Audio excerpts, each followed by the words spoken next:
The Burglar and the Blizzard. By Alice Duer Miller. Part 1. Jeffrey Holland stood up and for the second time surveyed the restaurant in search of other members of his party, 2 fingers in the pocket of his waistcoat, as if they had just relinquished his watch.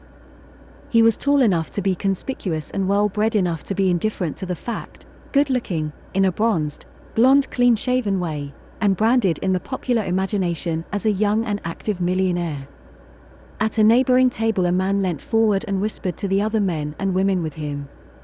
"Do you know who that is? That is young Holland." "What, that boy? He doesn't look as if he were out of school." "No," said one of the women, elaborating the comment, "he does not look old enough to order a dinner, let alone managing mines." "Oh, I guess he can order a dinner all right," said the first man. "He is older than he looks. He must be 26. What do you suppose he does with all that money?" The first thing he did with it, at the moment, was to purchase an evening paper, for just then he snapped his fingers at a boy, who promptly ran to get him one. "Well, one thing he does," answered the man who had first given information. "He has an apartment in this building, upstairs, and I bet that costs him a pretty penny." In the meantime Holland had opened his paper, scanned the headlines, and was about to turn to the stock quotations when a paragraph of interest caught his eye. So marked was the gesture with which he raised it to his eyes that his admirers at the next table noticed it, and speculated on the subject of the paragraph. It was headed, "Millionaire's Summer Homes Looted," and said further, "Hillsborough, December 21st. The fourth in a series of daring robberies which have been taking place in this neighborhood during the past month occurred last night when the residence of C. B. Vaughn of New York was entered and valuable wines and bric-a-brac removed. The robbery was not discovered until this morning when a shutter was observed unfastened on the second story. On entering the watchman found the house had been carefully gone over, and although only a few objects seem to be missing, these are of the greatest value. The thief apparently had plenty of time, and probably occupied the whole night in his search. This is the more remarkable because the watchman asserts that he spent at least an hour on the piazza during the night. How the thief effected an entrance by the second story is not clear. During the past 5 weeks the houses of L. G. Innes, T. Wilson and Abraham Marheim have been entered in a manner almost precisely similar. There was a report yesterday that some of the Marheim silver had been discovered with a dealer in Boston, but that he could not identify the person from whom he bought them further than that she was a young lady to whom they might very well have belonged. The fact that it was a young lady who disposed of them to him suggests that the goods must have changed hands several times. The Marheim family is abroad, and the servants. Here a waiter touched his elbow. "Mr. and Mrs. Vaughn have come, sir," he said. "Send up to my apartment and tell Mrs. May we are sitting down to dinner," returned Holland promptly, and advanced to meet the prosperous-looking couple approaching. "I'm afraid we are late," said the lady, "but can you blame us? Have you heard? We have been telegraphing to Hillsborough all the afternoon to find out what has gone." "You are not late. My sister has not come down yet. I was just reading about your robbery. Have you lost anything of value?" "Oh, I suppose so," said Mrs. Vaughn cheerfully, sitting down and beginning to draw off her gloves. "We had a Van Dyke etching, and some enamels that have gone certainly, and Charlie feels awfully about his wine." "Yes," said Mr. Vaughn gloomily. "I tell you he is going to have a happy time with that champagne. It is the best I ever tasted." "Upon my word," said Geoffrey, "they are a nice lot of countrymen up there. For robberies and not so much as a clue." "You need not be afraid," said Mrs. Vaughn rather spitefully. "In spite of all your treasures, I don't believe any thief would take the trouble to climb to the top of your mountain." Holland's selection of a distant hilltop for his large place pleased no true Hillsboroughite.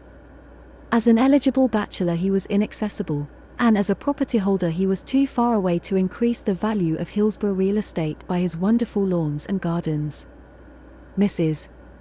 Vaughn's irritation did not appear to disturb Geoffrey, for he laughed very amiably, and replied that he could only hope that the thief was as poor a pedestrian as she seemed to imagine, as he should not like to lose any of his things, and he added that in his opinion Vaughan ought to be starting for Hillsborough at once. "Pooh," said that gentleman, "I can't go with the market in this condition, would lose more than the whole house is worth." "You would go duck shooting in a minute," said Holland, "and this would be a good deal better sport." Mr. Vaughan ignored this remark. "The thing to do," he said, "is to offer a reward, a big enough reward to attract some first-class detective." "All right," said Geoffrey readily, "I'll join you. Those other fellows ought to be willing to put up 1,000 apiece, that will be 5,000. Is that enough? We can have it in the papers tomorrow. What shall I say? $5,000 reward will be paid for information leading to the conviction, and so on. I'll go and telephone now," and with a promptness which surprised Mr. Vaughan, he was gone. When he came back, his sister was in her place and they were all discussing the burglary with interest. Mrs. May, who was somewhat older than her brother, had some of the more agreeable qualities of a gossip, that is to say, she had imagination and a good memory for detail. "For my part," she was saying, "I have the greatest respect and admiration for him. Do you know, he could not find anything worth taking at the Wilsons, after all his trouble. I have often sat in that drawing room myself, and wondered if they should offer me anything in it as a present, whether I could find something that would not actually disgrace me. I never could." He evidently felt the same way. The Wilsons make a great to-do about the house having been entered, and tell you how he must have been frightened away by the hideousness of their things. Those woolly paintings on wood, and the black satin parasol that turns out to be an umbrella stand. "My dear Florence," said her brother mildly, "how can a black satin parasol be an umbrella stand?" "Exactly, Jeff, how can it? That is what you say all through the Wilsons' house. How can it be? However, it is not really black satin, only painted to resemble it. The waste paper baskets look like trunks of trees, and the match boxes like old shoes. Nothing in the house is really what it looks like, except the beds. They look uncomfortable, and someone who had stayed there told me that they were." "Dear Florence," said Mrs. Vaughan, "is it not like her kindness of heart? It runs in the family, to try and make my burglary into a compliment, but really, though it is flattering to be robbed by a connoisseur, I could forego the honor. You see, you have taken away my last hope that my very best escaped his attention. No, indeed, the best is all he cared for. Honestly, Jane, haven't you an admiration for a man of so much taste and ability? Just think, he has entered 4 houses and there is not the slightest trace of him." "There must be traces of him," said Geoffrey. "The Innes house was entered after that snowstorm in the early part of the month. There must have been footprints." "Of course," said Mr. Vaughan, "that is what makes me think that the watchmen are in it. It's probably a combination of 2 or 3 of them." "Well, that lets Geoffrey out," said the irrepressible Florence. "No one would take his watchman into any combination. He is 1,002 and feeble for his age. However, there is no use in discussing the possibility, for it is not a combination of watchmen, begging your pardon, Mr. Vaughan. It is lonely genius, a slim, dark figure in a slouch hat. That is the way I imagine him. Do you really suppose that a watchman would take 6 pair of Mrs. Innes' best linen sheets, embroidered in her initials, the monogram so thick that it scratches your nose, and a beautiful light blue silk coverlet, all just out from Paris? I saw them when she first had them." "What," said Geoffrey, addressing the other male intellect present, "do you make of the young woman who disposed of some of the Marheim silver in Boston?" "It was a young lady who disposed of the silver. But it was Mrs. May who answered. She is of course the lady of his love, a lady doubtless of high social position in Boston. There was a book about something like that once. He is just waiting to make one more grand coup, rob the bank or something, and then the world will be startled by the news of their elopement. They will go and live somewhere luxuriously in the South Pacific, and travelers will bring home strange stories of their happiness and charm. Perhaps, though, he would turn pirate. That would suit his style. I hope, said Holland, that he won't take a fancy to rob the Hillsborough Bank, for I consider it public-spirited to keep quite a little money there. You begin to make me nervous. No bank robbery would make me nervous, replied his sister, that is the comfort of being insignificant. I have not enough money in any bank to know the difference, and as for my humble dwelling in Hillsborough, who would take the trouble to rifle it when Geoffrey's palace is within an easy walk? Besides, I haven't anything worth the attention of a respectable burglar like this one. Thank you, said Geoffrey, I'm sorry I spent so much time choosing your Christmas present a year ago. Oh, of course, Jeff dear, that wonderful old silver is valuable, but it is put away where I defy any burglar to find it. There is only my sable coat, and I am going to send for that as soon as I have time to have it cut over. In my opinion, said Mr. Vaughan, the man is no longer in the neighborhood. He would scarcely dare try a fifth attempt while the whole country was so aroused. You see, Hillsborough has always been an attractive place to thieves. It is such an easy place to get away from, 3 railroads within reach. A man would be pretty sure to be able to catch a passing freight train on one of them at almost any time, to say nothing of the increased difficulty of tracing him. I don't suppose he will ever be caught, said Florence. When he has got all he wants, he will simply melt away and be forgotten. If he were caught. Here she was interrupted by the waiter, who laid a telegram at her plate. It had come to her brother's apartment, and been sent down. Who is telegraphing me? She said, as she tore it open. I hope Jack has not been breaking himself. Opening it, she read. Your house was entered about 5 o'clock this afternoon. Tea set and sable coat missing. Part 2. The next evening at 7 o'clock, Holland stepped out of the train on the Hillsborough station.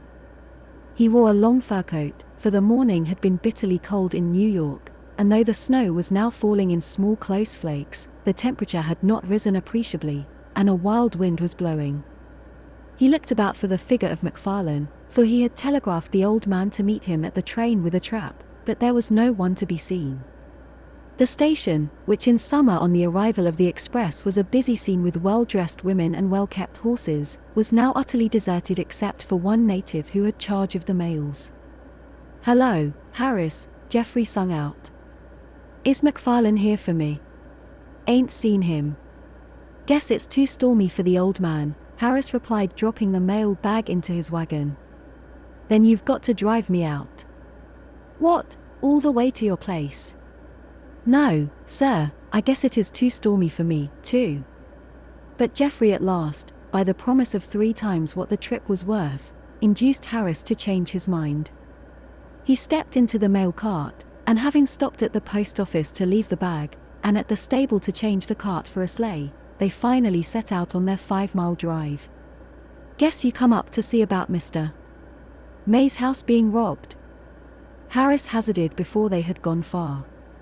You're a nice lot, aren't you? Returned Geoffrey. 5 robberies and not a motion to catch the thief. Oh, I dunno, there is a big reward out today, said Harris, divided between pride in the notoriety and shame at the lawlessness of his native town.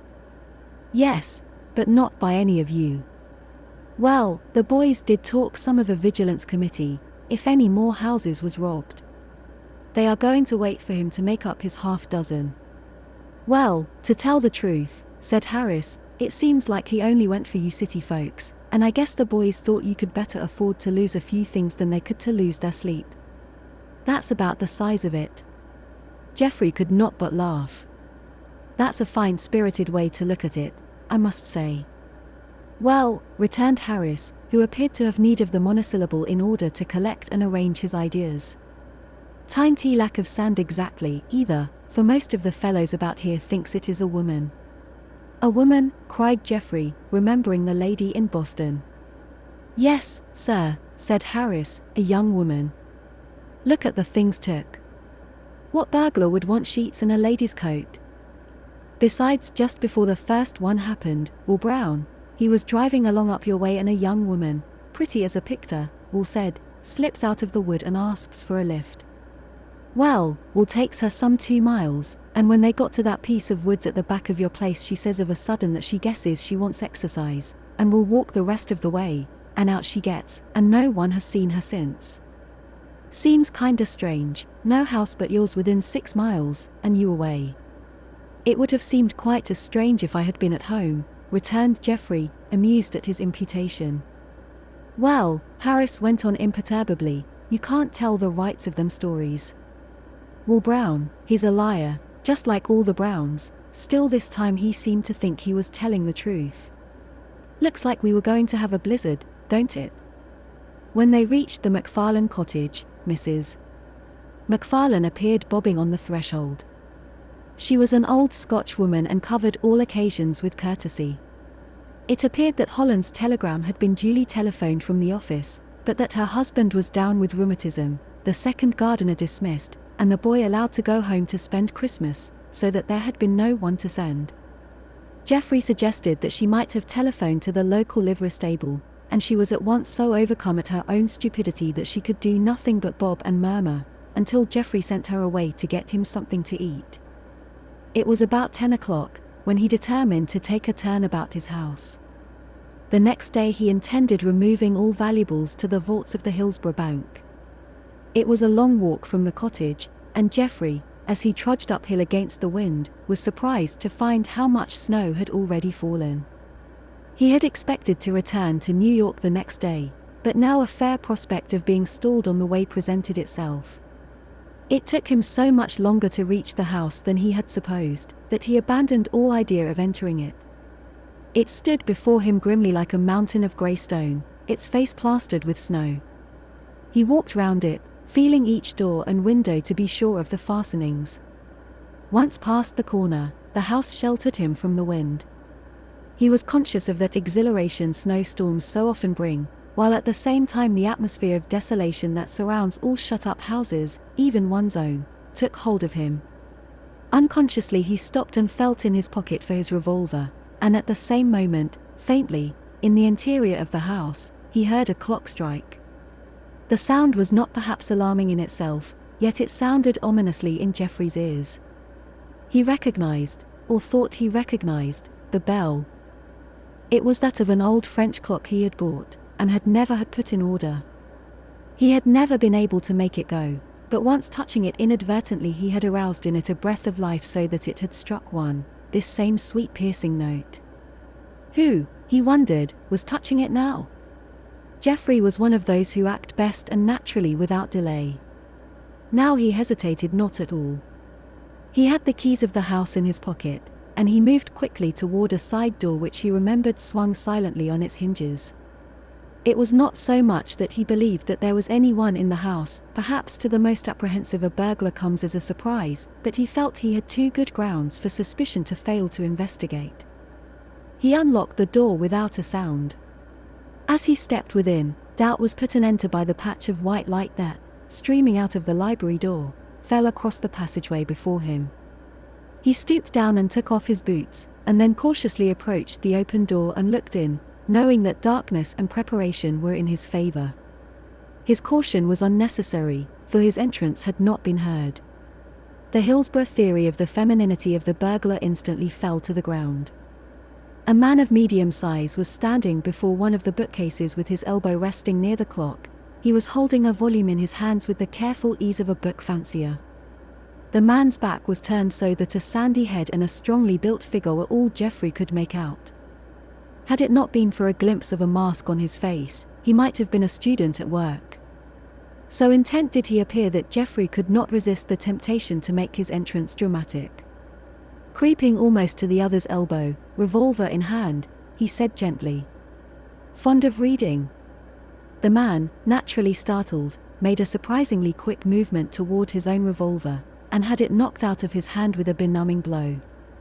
Geoffrey secured the weapon, and seeing the man's retreat, may be excused for supposing the struggle over. He underestimated his adversary's resources, for the burglar, retreating with a look of surrender, came within reach of the electric light, turned it off, and fled in the total darkness that followed. Geoffrey sprang to the switch, but the few seconds that his fingers were fumbling for it told against him. When he turned it on, the room was empty. The door by which the thief had gone opened on the main hall and not on the passageway, so that Geoffrey still had time to secure the outer door. Next he lit the chandelier in the hall, but its illumination told nothing. It was Geoffrey's own sharp ears that told him of light footsteps beyond the turn of the stairs. Here Holland recognized at once that the burglar had a great advantage.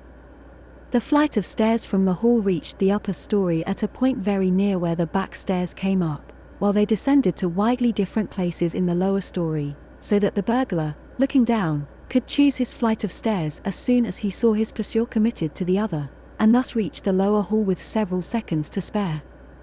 Fortunately, however, Geoffrey remembered that there was a door at the foot of the back stairs. With incredible quickness he turned off the light again, threw his boots upstairs in the ingenious hope that the sound would give the effect of his own ascent, dashed round, and locked the door at the foot of the stairs, and then at the top of his speed ran up the front stairs and down the back. The result was somewhat as he expected. The burglar had reached the door at the foot of the stairs, and finding it locked was halfway up again when he and Geoffrey met. The impetus of Geoffrey's descent carried the man backward. They both landed against the locked door with a force that burst it open.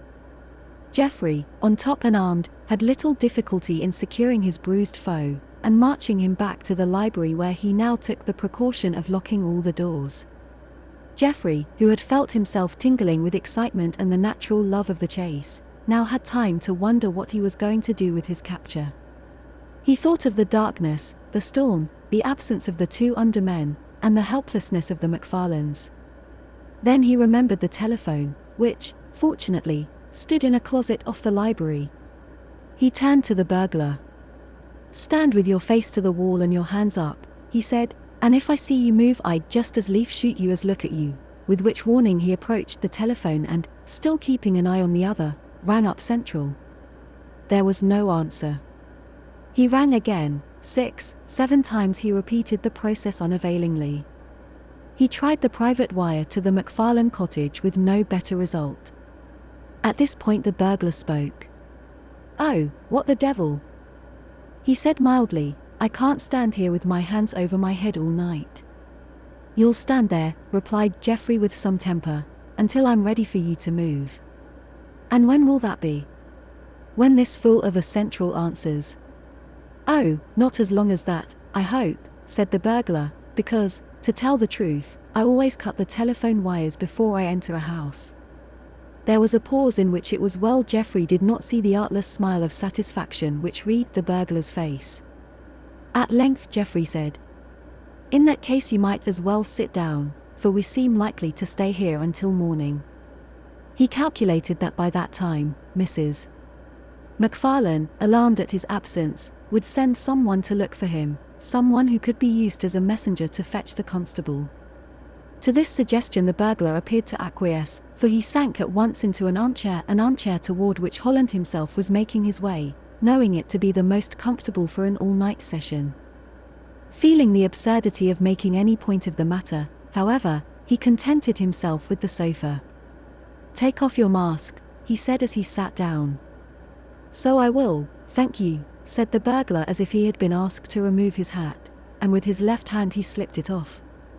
The face that met Geoffrey's interested gaze was thin, yet ruddy, and tanned by exposure so that his very light brilliant eyes flared oddly in so dark a surrounding.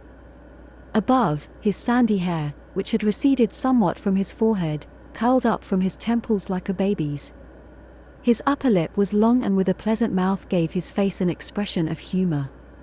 His hands were ugly, but small.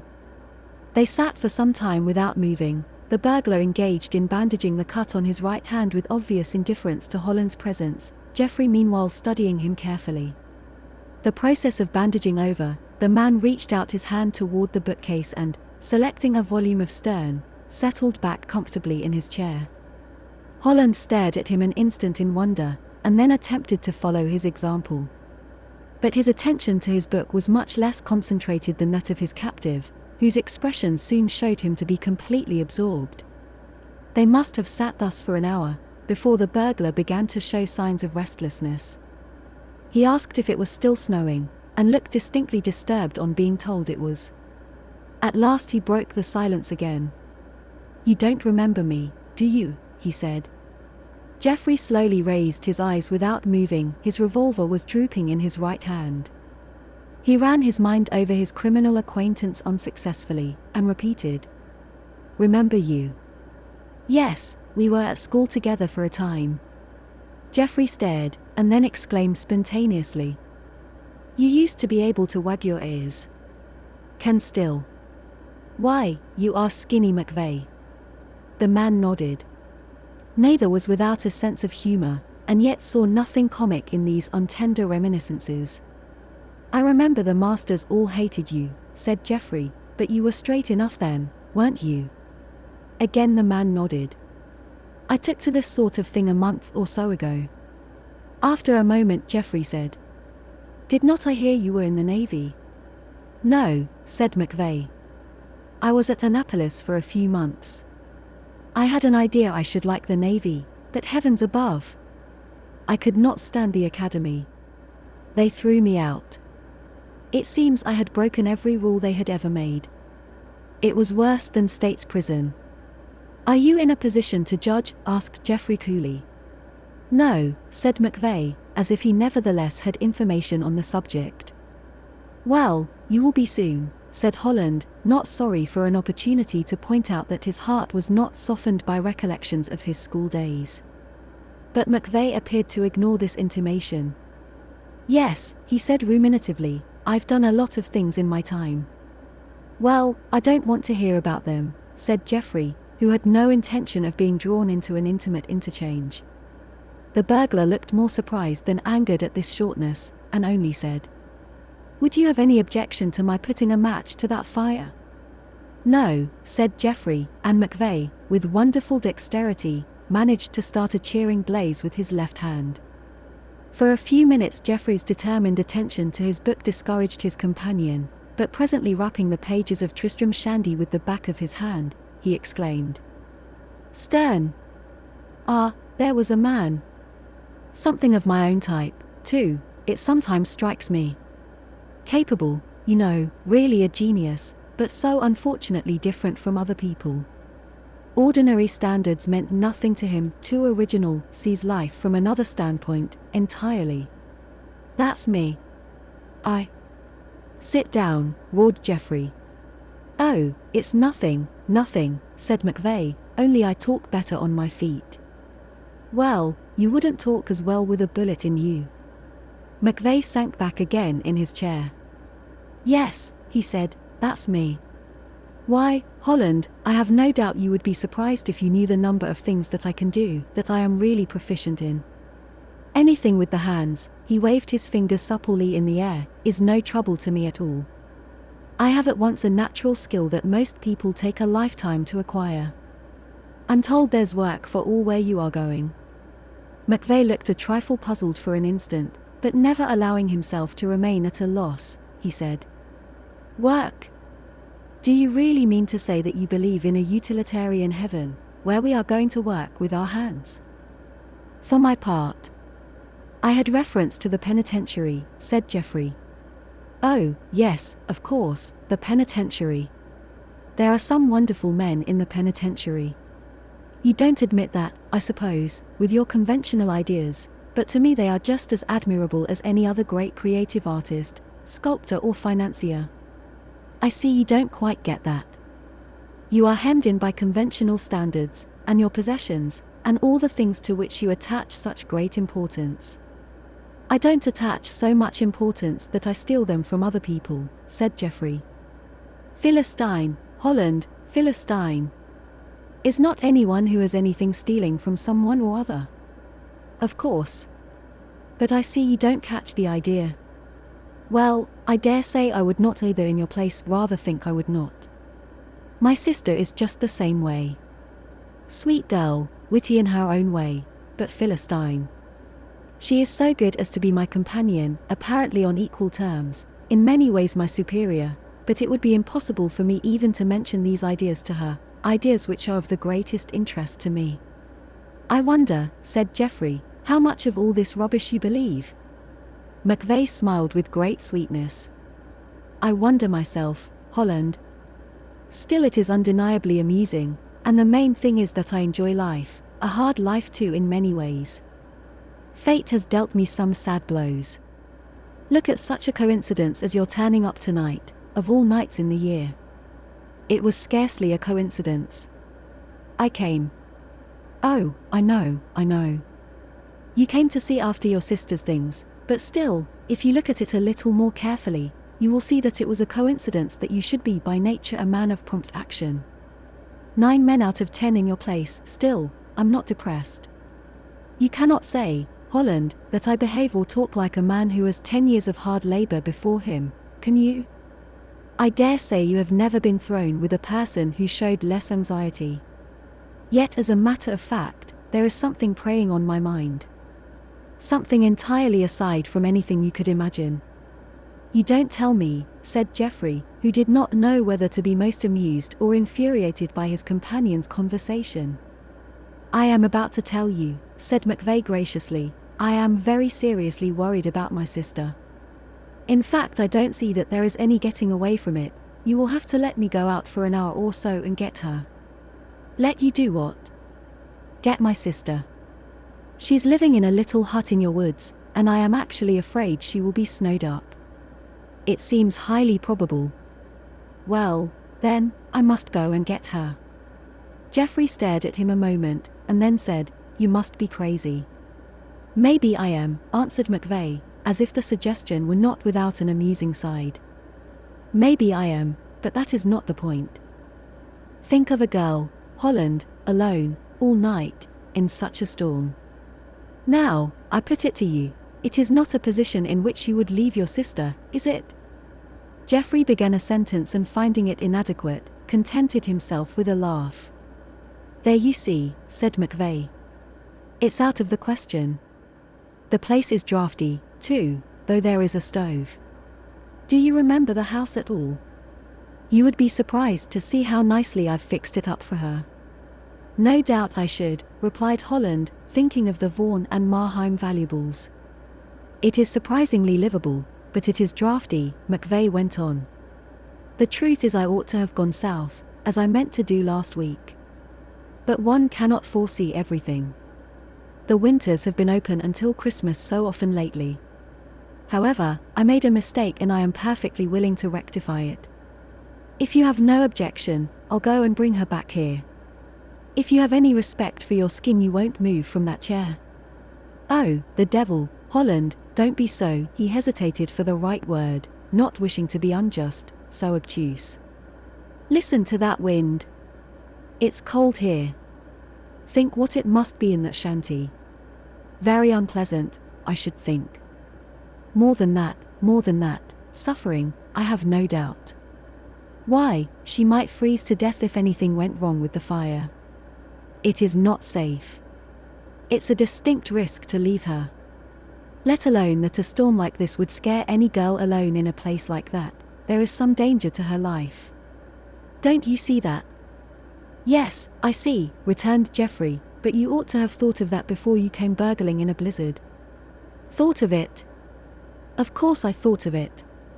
But I had no idea whatever of being caught. With old MacFarlane laid up and the 2 boys away, it did seem about the safest job yet. There was a pause, for Geoffrey evidently had no intention of even arguing the matter, and presently McVeigh continued. Now you know you would feel badly tomorrow morning if anything went wrong with her, and you knew you could have helped it. Helped it, said Geoffrey. What do you mean? Let you loose on the county for the sake of a story no sane man would believe. Well, returned McVeigh judicially, perhaps you could not do that, but, he added brightly, you could go yourself. Yes, said Geoffrey, I could. Then I think you ought to be getting along. Upon my word, McVeigh, said Holland, you are something of a humorist, aren't you? McVeigh again looked puzzled, but rose to the occasion. Oh, hardly that, he said. Every now and then I have a way of putting things, a way of my own. I find often I am able to amuse people, but if you are cheerful yourself, you make other people so. I was just thinking that it must be a great thing for men who have been in prison for years to have someone come in with a new point of view. I'm sure you will be an addition to prison life. It's an ill wind, you know. It's an ill wind for my sister, literally enough. Come, Holland, you certainly can trust me. Do be starting. Why, what do you take me for? Said the exasperated Geoffrey. Do you really suppose that I am going, looking for a den of your accomplices in order to give you a chance to escape? Accomplices, exclaimed McVeigh, and for the first time a shade of anger crossed his brow. Accomplices? I have no accomplices. Anything I do I think I am able to do alone. Still, he added, putting aside his annoyance, if you feel nervous about leaving me, I'd just as lief give you my word of honor to stay here until you come back. Your what? McVeigh made a slight gesture of his shoulders, as if he were being a good deal tried. Oh, anything you like, he said. I suppose you could lock me up in a closet. I don't think we need trouble to arrange the details, said Geoffrey dryly. But I'll tell you what I will do. After I get you safely in jail tomorrow, I'll get a trap and go and look up this hut. It may be too late then. It may, said Geoffrey, and continued to read. Yet he had no further satisfaction in his book. He knew that the burglar kept casting meditative glances at him as if in wonder at such brutality, and in truth, his own mind was not entirely at ease. If by any chance the story were true, if there was a woman at his doors freezing to death, how could he sit enjoying the fire? But, on the other hand, could anyone have a more evident motive for deception than his informant? What better opportunity for escape could be arranged? It was so evident, so impudent as to be almost convincing. What more likely, for instance, than that the hut was a regular rendezvous for criminals and tramps, that by going he would be walking into the veriest trap? Yet again there was the report confirmed by Harris's story that a woman was in some way connected with these robberies. The wind whistled round the house with a suggestion of difficulty, of combat with the elements, of actual danger, perhaps, that suddenly gave Geoffrey a new view of delay. Had it not something the air of cowardice, or at least of laziness? He found his eyes had read the same page 3 times, while his brain was busy devising means by which McVeigh could be secured in his absence if he went. At length he rose suddenly to his feet. I'll go, he said, but before I go, I'll tie you up so safely that, if I don't come back, you'll starve to death before you'll be able to get out or make anyone hear you. On these terms, do you still want me to go? Oh, yes, I want you to go, said McVeigh, only for goodness sake be careful. If you should feel any temptation to lie down and go to sleep, don't yield to it, they say it's fatal. The great thing is to keep on walking. Oh, shut up, said Geoffrey. In view of the possibility that he was going to meet death at the hands of his fluent companion's accomplices, he found this friendly advice unbearable. This hut, I take it, he said, is an old woodcutter's shanty in the North Woods. Yes, something over 1.5 miles north of here. I know the place, said Geoffrey, now come along, and we'll see how I can fix you up until I come back. He had in mind a heavy upstairs cedar closet. It had been designed by a thoughtful architect for the storing of summer-wearing apparel, and was strongly built. It had besides the advantage of having a door that opened in and so was difficult to break open from the inside. Here, having removed a complete burglar's outfit from his pockets, Geoffrey disposed McVeigh, being met with a readiness on McVeigh's part that seemed to prove either that he was sincere in his belief in Holland's safe return, or else was perfectly confident of being able to open the door as soon as Geoffrey's back was turned. But he'll find himself mistaken, Geoffrey murmured as, having locked the door, he turned away.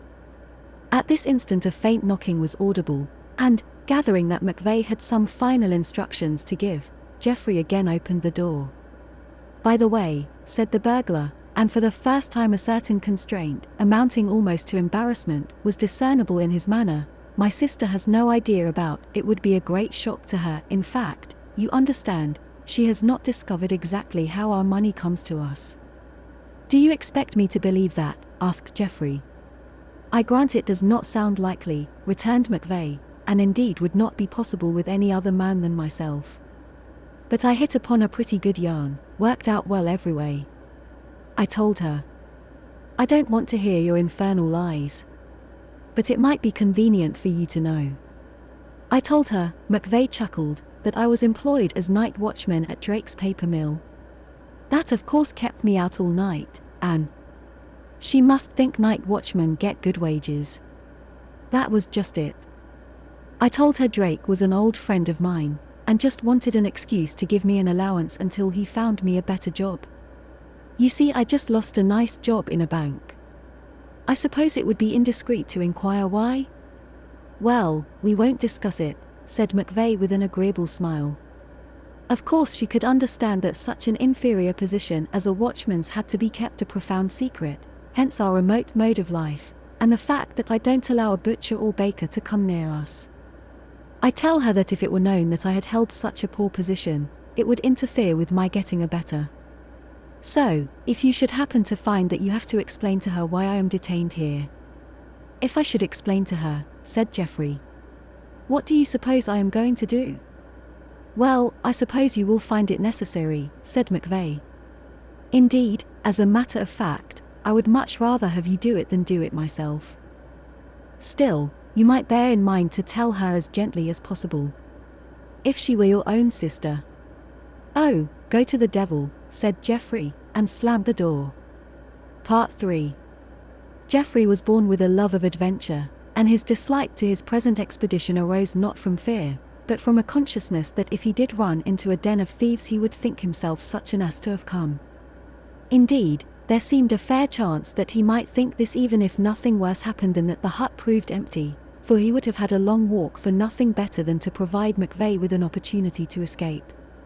He did not see exactly how McVeigh could get out, but he was aware that few people would think it wise to leave a burglar locked in a closet in an empty house with some hours of leisure at his disposal.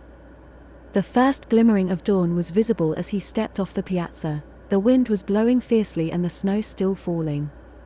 He had not gone 100 yards before he knew that the expedition was to be more difficult than he had imagined. To make headway against the wind was a constant struggle, and he seemed to slip back in the snow at every step. Still, the natural obstinacy of his nature was aroused, and as his attention was more and more engaged with the endeavor to make his way, he had less time to think of the probable futility of his proceeding. Long before he sighted the hut, he was wet to the waist, not only because he had been in half a dozen drifts, but because the snow had penetrated every crevice of his clothing. The hut was a forlorn little spot upon the landscape, a patch of grey on the stretch of forest and snow. A shutter blowing in the wind gave an impression of desertion, for how could anyone, however wretched, sit idle under that recurrent bang? Drawing his revolver, Geoffrey approached the door. He had no intention of giving a possible enemy an opportunity to prepare himself, and so did not knock, but, putting his shoulder against the door, shoved mightily. The hinges broke from the rotten wood at once, and he stumbled in. The pale light of the early winter morning showed a depressing interior, for the window was not the only opening. There was a great gap in the roof where, earlier in the night, the chimney had fallen, and now its bricks littered the floor, already well covered with snow. Some attempt must have been made, as McVeigh had boasted, of fixing it up. There were books in the shelves on the walls, and a black iron stove on which the snow now lay fearlessly. As Geoffrey took in the situation, something in a huge chair, which he had taken for a heap of rugs, stirred and moved, and finally rose, betraying itself to be a woman. Geoffrey had been prepared to find a den of thieves, or nothing at all, or even a girl, as McVeigh had said. He told himself he would be surprised at nothing, yet found himself astounded, overwhelmed at the sight of a beautiful face. The girl must have been beautiful so to triumph over her surroundings, for all sorts of strange garments were huddled about her, and over all a silk coverlet originally tied like a shawl under her chin, had slipped sideways, and fell like a hussar's jacket from one shoulder. Her hair stood like a dark halo about her little face, making it seem smaller and younger, almost too small for the magnificent eyes that lit it. Geoffrey, tolerably well versed in feminine attractions, said to himself that he had never seen such blue eyes. And suddenly, while he looked at her and her desperate plight, pity became in him a sort of fury of protection, the awakening of the masculine instinct toward beauty in distress. It was a feeling that the other women he had admired, well-fed, well-clothed, well-cared-for young creatures, had always signally failed to arouse. He had seen it in other men, had seen their hearts wrung because an able-bodied girl must take a trolley car instead of her father's carriage, but he had thought himself hard, perhaps unchivalrous, but now he knew better. Now he knew what it was to feel personally outraged at a woman's discomfort. "Good God," he cried, "what a night you have had! How wicked, how abominable, how criminal! Good God," he cried, "what a night you have had!" "It has been a dreadful night," said the girl, "but it is nobody's fault." "Of course it is somebody's fault," answered Jeffrey. "It must be. Do you mean to tell me no one is to blame when I have been sitting all night with my feet on the fender, and you?" "Certainly," said she with an extraordinarily wide, sweet smile, "I could wish we might have changed places." "I wish to heaven we might," returned Jeffrey, and meant it. Never before had he yearned to bear the sufferings of another. He had often seen that it was advisable, suitable just that he should, but burningly to want to was a new experience. "Thank you," said the girl, "but I'm afraid there is nothing to be done." "Nothing to be done?" He dropped on his knees before the black monster of a stove. "Do you suppose I'm here to do nothing? You are here, I think, for shelter from the storm." It had not occurred to him before that she looked upon him as a chance wanderer. "That shows your ignorance of the situation. I am here to rescue you. I left my fireside for no other reason. As I came along I said at every blast, 'That poor, poor girl.' I set out to bring you to safety. I begin to think I was born for no other reason." She smiled rather wearily. "Your coming at all is so strange that I could almost believe you. You may thoroughly believe me, more easily perhaps when I tell you I did not particularly want to come. I started out at dawn very cross and cold because I did not know what I was going to find. But I thought you said you did know that you were going to rescue a girl?" "A girl, yes. But what's a mere girl? How many thousand girls have I seen in my life? Is that a thought to turn a man's head? What I did not know was that I was going to find you." "The fire will never burn with the chimney strewn on the floor," she said mildly. "Well, I've said it, you see," he answered, "and you won't forget it, even if you do change the subject." He turned his attention to the fire. Where is the man, worthy of the name, to whom the business of fire building is not serious? Presently seeing he needed help, she dropped to her knees beside him and tried to shove a piece of wood into place. In the process her numbed fingers touched his, and he instantly dropped everything to catch her hand in both of his. "Your hands are as cold as ice," he said, holding them tightly, and thanking fate that this bounty had fallen to his lot. She withdrew them. "You are too conscientious," she said.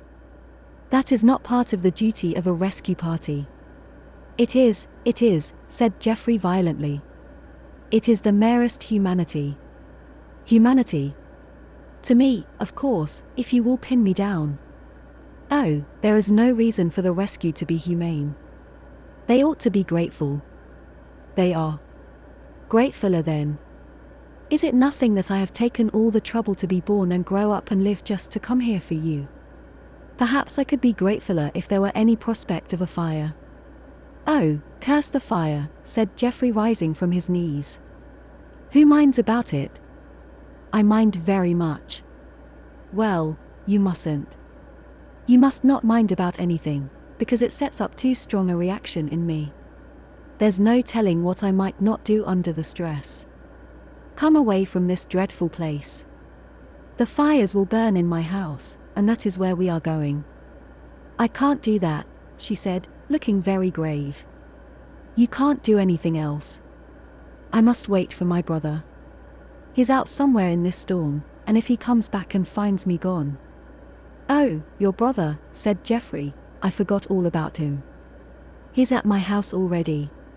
He sent me for you." "Oh," said she, sighing with relief, and then added maliciously, "then my plight was not revealed to you in a vision. The vision is with me now." She had to perfection the art of allowing her mind to drift away when she thought it advisable. "And so you took poor Billy in," she said. Jeffrey coughed. "Well, in a sense," he answered. She rose. "We'll go at once," she said. "Is it far?" "Not very, but it is going to be hard work." He felt more practical. His delight had slipped from him at the realization of her relationship to McVeigh. For a moment he felt depressed, then as he saw her struggling to undo the knot that held the comforter about her, he forgot everything but the pleasure of doing her a service. And in the midst of this joy, the coverlet slid to the ground and revealed her clad from head to foot in his sister's sables. There was a pause. "What are you looking at?" she asked. "That is a nice warm coat you have on. Isn't it?" She rubbed her cheek against the high collar with a tenderness trying to any masculine onlooker. "It saved my life." It was on the tip of Jeffrey's tongue to ask if he was not entitled to a similar claim on her consideration, but he suppressed it. Was it possible that she did not know that the garments she wore were stolen? Could any sane woman really believe that sable coats fell naturally to the lot of night watchmen? Her manner was candor itself, but how should it not be? What more inevitable than that she should make an effort to deceive a casual stranger? She had the most evident motives for behaving exactly as she did. Just so, however, he had reasoned about McVeigh, and yet McVeigh had been sincere. There had been a girl in distress exactly as he had said. It was contrary to all reason, but it was true. Might not the girl be true too? Was it not possible, he asked himself, and answered that it was more than possible, it was the truth. He chose to believe in her, and turned his anger against McVeigh, who could drag her through such a mire. He felt the tragedy of a high-minded woman tricked out in stolen finery, and remembered with a pang that he himself was hurrying on the moment of disillusion. "I wonder," she said, "if I could take some things with me. Is it impossible for me to carry a bag?" "Yes, but not for me. It would be only this." She held up a small Russia leather affair legibly marked with Mrs. Innes initials. "I will take it," said Jeffrey. His faith was sorely tried. She moved about collecting things and packing, and presently remarked, "But if Billy is all right, why didn't he come for me himself?" "Oh, because," Jeffrey hesitated an instant, and her fears interpreted the pause. His hurt. "You are keeping it from me. You are deceiving me." "I would scorn to deceive you," said Jeffrey with passion, and looked at her to find some answer to the reverse question which he did not put into words. She did not appear to understand. "Then why didn't he come?" she asked. "He had been out in the storm already. I thought it was my turn." "I think you must be stronger than Billy." She cast a reflective glance at his shoulders, and he was ashamed to find himself inordinately flattered. "He is really safe at your house?" "I hope so, I did my best," he returned grimly. She looked at him gravely.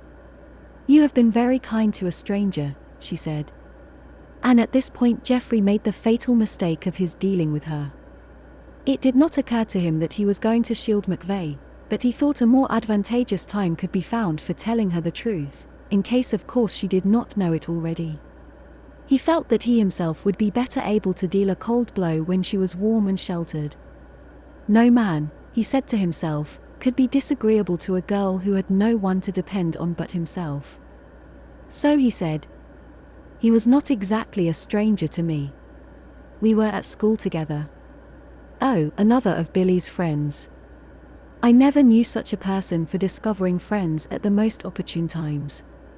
He never wants anything but what a friend turns up." "Did you find him wandering about, or did he come and demand admittance?" "Why, neither exactly. I was not in the house at the time. He felt he knew me well enough to walk in. He never told me he had a friend in the neighborhood. We have not met since we were at school." "He had not seen you since he was at school, and yet he felt he knew you well enough to walk in on you." "Yes, he just walked in, and then I would not let him go." "Men are so queer," she exclaimed with a little laugh that had a spice of admiration in it, under which Jeffrey writhed. He was sailing under such false colors as her brother's benefactor. "We ought to be starting," he said. She looked round the room. "I hate to leave all these nice things," she said. "Billy is so fond of them. There is some wine that someone gave him that he says is really priceless." "Leave it," said Jeffrey shortly. "One would think you were a teetotaler from that tone." I wonder if I could not take one bottle as a surprise to Billy. He would like to contribute something to your hospitality, I am sure. Besides, if I leave it, it may be stolen. Yes, it may be stolen. He looked down into her face. Then, I ask you as a favor to leave it behind. Nothing could have been more charming than her manner of yielding, sweet and quick like a caress. It made him feel how pitiful sordid it all was. They started immediately, started with a certain gaiety. Jeffrey chose to remember only that they were together through a hard adventure, and that it was his part to smooth her way. The bond of difficulties to overcome united them. They felt the intimacy of a single absorbing interest. They had nothing to think of but accomplishing their task, of that and of each other. As far as they could see were snow and black trunks of trees. They scarcely remembered that anyone but themselves existed. Now justly he could admire something besides her beauty. Her courage warmed his heart. Yet with all her spirit she made no attempt to assert her independence. She turned to him at every point. He guided her past the scenes of his own disasters and saved her from the mistakes he had already made. But only for a little while did they move forward in this delightful exhilaration. Before they had gone far she grew silent, and when she did answer him spoke less spontaneously. She asked for neither help nor encouragement, but plunged along as steadily as she was able. Her skirts, however, wet and heavy, hampered her desperately, and the exertion of walking through the thick snow began to tell. Jeffrey made her stop every now and then for a breathing spell, but at length she stopped of herself. "Have we done half yet?" she asked. "Just about," he answered, stretching truth in order to encourage her. But he saw at once that he had failed, that she had had a hope that they were nearer their destination, that she began to doubt her own powers. Presently she moved forward again in silence. He began to be alarmed lest they should never reach his house, yet took comfort in the thought, as he looked at her, that whatever strength she had, she would use to the end. No hysterical despair would exhaust her beforehand. She would not fail through lack of determination. Whether or not she were the confederate of a thief, she was a brave woman, yes, and a beautiful one, he thought, looking down upon her in the glare of the snow. Presently he held out his hand in silence, and she as silently took it. This was to Jeffrey the explanation of his whole life. This was what men were made for. Once as they stood resting, the wind, which fortunately had been at their backs the entire trip, hurled her against him, where she remained an instant, too weak to move. It was he who set her gently on her feet again. The latter part of the journey she made almost wholly by his help, and when they stood before the piazza, she could not have managed the little step had he not virtually lifted her up. He took her directly to the library and laid her on the sofa. The fire, owing to the absence of McVeigh, had gone out. It took Jeffrey some time with his benumbed hands to build a blaze. When he turned toward her again, she was sleeping like a child. The sight was too much for his own weariness, and reflecting that McVeigh was either gone or still safe, he stretched himself on the hearthrug and was soon asleep also. Part 4. It was after 2 o'clock in the afternoon when he awoke. He must have slept 3 hours. He looked at the sofa and saw the girl still sleeping peacefully. He almost wished that she would never awake to all the dreadful surprises that the house held for her. Her eyelashes curved long and dark on her cheek. Jeffrey turned away quickly. He had awakened with a sudden disagreeable conviction that people have been known to smother to death in closets. He stole quietly from the library and ran upstairs with not a little anxiety. Indeed, so great was his dread that he would have been really relieved to see the closet door standing open as an immediate proof that it did not hide a corpse. It was, however, locked as he had left it. But as he hastened to undo it, a voice from within reassured him. He let McVeigh out of the closet. "Well, where have you been all this time? You may be thankful I'm back at all." It did not look like it, at one time. "Where is Cecilia?" "Downstairs asleep." McVeigh gave a little giggle. "Ah," he said, "I bet you have had the devil of a time. I bet you wished once or twice that you had let me be the one to go. It wasn't child's play." Child's play? I rather think not. These things are all well enough among men, but women, he waved his hand, so sensitive, so cloistered. Your sister behaved nobly, said Geoffrey severely. Bound to, Holland, bound to. Still, it must have been a shock. It was a hard trip for any woman. McVeigh looked up. Oh, he said, I wasn't speaking of the trip. I meant about me. What did she say? She did not say anything. She went to sleep. She did not say anything when you told her I was booked for the penitentiary. Oh, said Geoffrey, and there was a slight pause. Then he added, why should I tell her what she must know? I tell you she knows nothing about my profession. Your profession? Hasn't a notion of it. What, with my sister's coat on her back, and the Innes bag in her hand? No. McVeigh drew a step nearer. You see, I told her that I had found a second-hand store where I could get things for nothing. He chuckled, and Geoffrey withdrew with a look of repulsion that evidently disappointed the other. That was a good idea, wasn't it? He asked with a faint appeal in his voice. She thought it was likely, anyhow. She must be very gullible, said Geoffrey brutally. Or else, said McVeigh with a conscious smile, I must be a pretty good dissembler.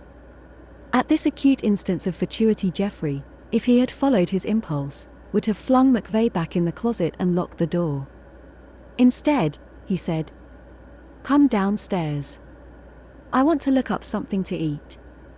Thank you, said the burglar, it would be a good idea. You need not thank me, said Geoffrey. I don't take you with me for the pleasure of your company, but because I don't dare let you out of my sight. McVeigh, as was his habit when anything unpleasant was said, chose to ignore this speech. You know, he said, as they went downstairs, I suppose that most men shut up in a closet for all those hours would take it as a hardship, but, to me it was a positive rest. I really in a way enjoyed it. It is one of my theories that everyone ought to have resources within. Now I dare say you were quite anxious about me. I never thought of you at all, said Geoffrey. After I got in I went to sleep for 3 hours. McVeigh looked at him once or twice, in surprise. Then he said with dignity, sleep? Well, really, Holland, I don't think that was very considerate. Don't talk so loud, said Geoffrey, you'll wake your sister. Geoffrey had always been in the habit of going on shooting trips at short notice, and so it was his rule to keep a supply of canned eatables in the house to be ready whenever the whim took him. On these he now depended, and was not a little annoyed to find the kitchen storeroom where they were kept securely locked. This difficulty, however, McVeigh made light of. He asked for his tools and on being given them set to work on the door. Have you ever noticed, he said, the heavy-handed way in which some men use tools? Look at my touch, so light, yet so accurate. I take no credit to myself. I was born so. It's a very fortunate thing to be naturally dexterous. It would have been more fortunate for you if you had been a little less so. Oh, I don't know about that, Holland. I might have starved to death years ago. I wish to God you had, said Geoffrey. McVeigh shook his head faintly in deprecation of such violence, but otherwise preferred to pass the remark by, and they soon set to work eating soup and smoked beef. When all was ready and spread in the dining room, this was McVeigh's suggestion. He said food was unappetizing unless it were nicely served. Geoffrey said, go and see if your sister is awake, and if she is, he added firmly, I'll give you a few minutes alone with her, so that you can explain the situation fully. McVeigh nodded and slipped into the library. Geoffrey shut the door behind him, and sat down on a bench in the hall from which he could command both doors. If he entertained the doubts of her innocence which he continually told himself no sane man could help entertaining, he found himself strangely nervous. He felt as if he were waiting outside an operating room. He thought of her as he had seen her asleep, of the curve of her eyelashes on her cheek, of her raising those lashes, awaking to be met with McVeigh's revelations. Even if she were guilty, Geoffrey found it in his heart to pity her waking to learn that her brother was a prisoner. How unfortunate, too, would be her own position, the guest, if only for a few hours, of a man who was concerned only to lodge her brother in jail. His heart gave a distinct thump when the library door opened and they came out together. His eyes turned to her face at once, and found it unperturbed. Didn't she care, or had she always known? McVeigh caught his arm when she had passed them by, and whispered glibly. Thought it was better to wait until she had had something to eat. Shock on an empty stomach, so bad, so hard to bear. Jeffrey shook his arm free. You infernal coward, he whispered back. Well, I like that, retorted McVeigh. You didn't tell her yourself when you had the chance. It wasn't my affair. I did not tell her because… Oh, I know, McVeigh interrupted with a chuckle. I've been knowing why for the last 10 minutes. They followed her into the dining room. It was not a sumptuous repast to which they sat down, but Jeffrey asked nothing better. He was sitting opposite to her, a position evidently decreed him by fate from the beginning of time. He could look at her, and now and then, in spite of her delicious reluctance, could force her to meet his eyes. When this happened, nothing was ever more apparent than that, for both of them, a momentous event had occurred. She was almost completely silent, and as for him, his responses to the general conversation which McVeigh kept attempting to set up, were so entirely mechanical that he was scarcely aware of them himself. It was she who suddenly remembered that it was Christmas Day. And this is our Christmas dinner, observed McVeigh regretfully. Oh, no, returned the girl, this is luncheon. I'll cook your dinner. You'll see. There was a pause. Jeffrey looked at McVeigh. The moment for disillusioning her had manifestly come. Wherever they might next meet, it would not be at his dinner table. A hateful vision of a criminal court rose before him.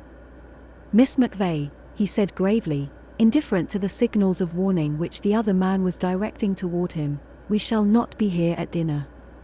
Your brother will tell you my reasons for wishing to start down the mountain. Now? At once. She colored slowly and deeply, the only evidence of anger. I do not need any other reason than your wish that we should go, she said, rising. I should thank you for having borne with us so long. Upon my word, Holland, it is madness to start as late as this, said McVeigh. It will be dark in an hour. She turned on her brother quickly. Please say no more about the matter, Billy, she said. We will start at once. You won't start if it means certainly freezing to death, he remonstrated. She flashed a glance at Jeffrey, who had also risen and was trying to compel the truth from McVeigh by a stern, steady glance. I would, she answered and shut the door behind her. McVeigh sprang up and was about to follow her when Jeffrey stopped him. One moment, he said, you are quite right. It is too late to start tonight. We must stay here until tomorrow. But if we are to spend a night here without your sisters being told? My dear Holland, think of her position, if we did tell her. I grant that the information had better be withheld until just as we are starting, but in that case I must. I know what you are going to ask, my word of honor not to escape. I give it willingly. I'm not going to ask for anything at all, said Jeffrey. I'm going to tell you one or two things, and I advise you to pay attention. We won't have any nonsense at all. Remember, I am armed, and I am a quick man with a gun. There may be some quicker, but not in the East, and it wasn't in the East I got my training. You will always keep in front of me where I can see you plainly, and you will never, under any circumstances, come nearer than 6 feet to me. If you should ever come nearer than that or take a sudden step in my direction, I'd shoot you just as sure as I stand here. McVeigh looked distinctly crestfallen. Oh, come, Holland, he said, isn't that the least little bit exaggerated? You would not shoot me before my own sister. I would not like to, but there are things I should dislike even more, and having you escape is one of them. The other thought it over. The trouble is, he explained, that I am impulsive. You must have noticed it. I get carried away. You know how I am. I'm not at all sure that I shall remember. I advise you to try, for this is the only warning you will get. I cannot believe, Holland, that you would really shoot me in cold blood in the presence of my own sister. You had better behave as if you believed it. I don't like this arrangement, McVeigh broke out peevishly. Suppose, for the sake of argument, that I did forget, that I put my hand on your shoulder, a very natural gesture. I should shoot instantly. But fancy the shock to Cecilia. Not more of a shock, perhaps, than discovering that you are a thief. And another thing, it may be very gay and amusing to be forever fooling about the subject, but I advise you against it. It does not amuse me. Oh, be honest, Holland, it does, it must amuse you. It is essentially amusing. It won't amuse her, or you either, when she finds out that you are not only a thief but that you have been able to find amusement in deceiving her. Again McVeigh's gaiety seemed momentarily dashed. Very true, he said, I had not thought of that. But then, he added more brightly, who can tell if it will actually fall to my lot to tell her? Things happen so strangely. It may turn out that that is your part. It may, said Geoffrey, but only because I have had to shoot after all. With which he opened the door and they returned to the library. Part 5. Cecilia was not in the library, and McVeigh, without comment on her absence, turned at once to his book. If you won't think me impolite, Holland, I'll go on with my stern. Conversation is always a great temptation to me, but I have so little opportunity to read that I feel I ought not to neglect it, especially as your books are so unusual. He settled himself to Tristram Shandy with appreciation, but Geoffrey could not read. He sat, indeed, with a book open on his knee, but his eyes were fixed on the carpet. The knowledge of the girl's presence in his house distracted him like a lantern swung before his eyes. He gave himself up to steeping himself in his emotion, which, in some situations, is the nearest thing possible to thinking. Geoffrey's success with women had been conspicuous, as was natural, for he was good-looking, rich and apparently susceptible. As a matter of fact, however, his susceptibility was purely superficial, and for this very reason he was not afraid to give it full sway. The deeply susceptible man learns to be cautious, to distrust his feelings, but Geoffrey had always too truly recognized his fundamental indifference to have any reason to distrust himself. He had never been in love. Like Ferdinand, he, for different virtues, had liked many women, although in his case it had not always been necessarily virtues that had attracted him. But there were certain women who had always appealed to him for some conspicuous quality, or characteristic, who for one reason or another pleased him, to which one side or another of his nature responded. He had often thought that if he could make up a composite woman of all of them he might be in great danger of falling in love.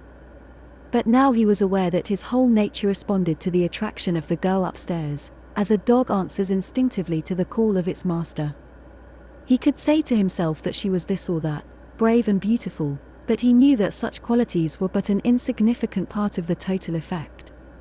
His reason could find causes enough to approve her, but something more important had gone ahead, and made straight the paths of his reason, something which transcended it, and which, in case of a divergence between the two, his reason could never overcome.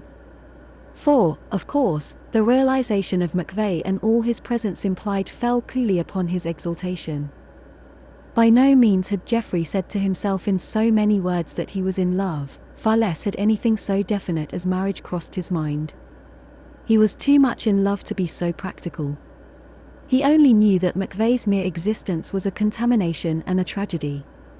He had been sitting thus for some time, when he heard her step on the stairs. He rose and met her in the hall, whence he could still keep his eye on McVeigh's studious figure in the library. She was dressed in her sables ready for departure.